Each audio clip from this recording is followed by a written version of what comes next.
Well, greetings, Mr. Kolazar's class.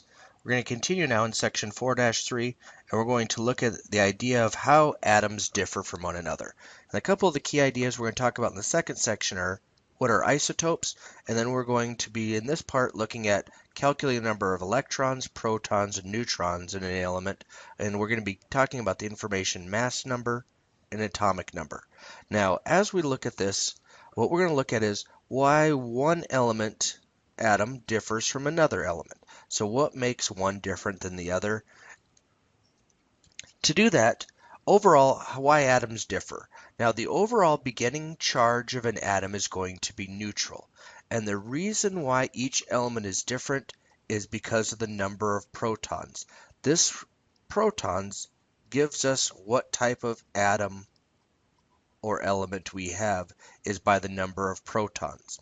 Now, to begin with, that number of protons is going to be equal to the number of electrons. Now, protons, remember, have a positive charge, and they're going to be equal to the electron's negative charge. So if we were to have 10 protons, we would need 10 electrons to keep us neutral. Now, by definition, the atomic number is the number of protons. So how many protons you have is the atomic number. So if you know the atomic number, you can use the periodic table to identify its name of any element.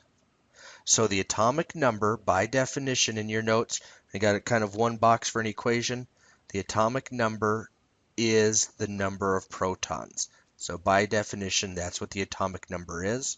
We're going to be looking at that on your periodic table, the PT periodic table, in just a little bit to find that atomic number. Now, we said when it's electrically neutral, meaning that the positives are going to equal the amount of negatives, the number of protons you have equals the number of electrons. So if you have 1 proton, you'd have 1 electron. If you had 27 protons, you would need 27 electrons to keep it equal. So neutral would be what we're saying there. Now in the periodic table, I've just taken a small chunk of the PT out. Remember, we're going to be calling the periodic table the PT a lot. And it's going to point out a couple things. On your periodic table that you're given, you're going to have the atomic number. That's going to be this number here.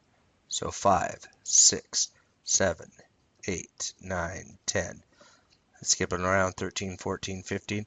That is equal to the number of protons. So that's how many protons each element has. The other number we're going to look at in a little bit is going to be the mass number. And that's going to be this bottom number here. We haven't talked about it yet, but that's going to be your protons plus the neutrons. So it's going to be the mass of the atom. So when we're looking at that periodic table, what we're going to look at is, for some practice here, for our neutral atoms, we're going to look at what the atomic number is going to tell us the name of the atom. And then it also tells us, remember, the number of protons. And coincidentally, it also tells us the number of electrons for neutral atoms. The protons equal electrons. So if we were to look at who element 6 is, and then if we could also look down, we can also find out who element 17 is from that chart that I put up there. Element 6 is carbon. So carbon is element 6 on the periodic table. Now, as we're looking through, with carbon being element 6, we'd have carbon here. Element 6, atomic number 6, number of protons is atomic number, equals also the number of electrons. What I would like you to do is use your periodic table to fill out the rest of this chart. Pause for a second and complete this chart. Afterwards, I would like you to check over your answers to see how you've done finding out those other elements, protons, neutrons, electrons. So quick pause.